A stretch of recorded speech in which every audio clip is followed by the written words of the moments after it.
Hey, and welcome to the Kitchen Faucet channel. In this video, we'll show you a simple tutorial on how to replace ceramic disc tap valve DIY repair faucet valve, saving you money by avoiding the need for a full replacement. Before we jump in, hit that like button if you enjoy DIY content. And don't forget to subscribe for more home repair tips every week. Tools and materials.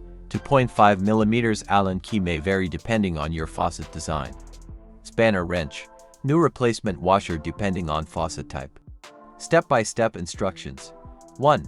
Use the Allen key to loosen and remove the small screw by turning it counterclockwise. 2. Gently press and remove the spindle handle from the faucet. 3. Twist the faucet body counterclockwise to open it. 4. Use a spanner wrench to unscrew the faucet valve tap by turning it counterclockwise. 5.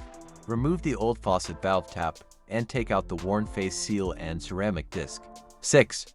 Replace them with a new ceramic disc and new face seal. These are easily available at any hardware or plumbing store. 7.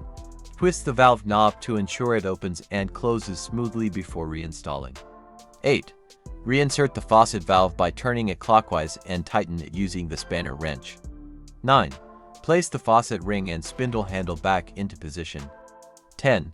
Reinsert and tighten the small screw by turning it clockwise. And that's it, you've learned how to replace ceramic disc tap valve DIY repair faucet valve. If you found this video helpful, make sure to give it a thumbs up and share it with someone who might need it. And don't forget to subscribe for more DIY home repair content every week. Thanks for watching.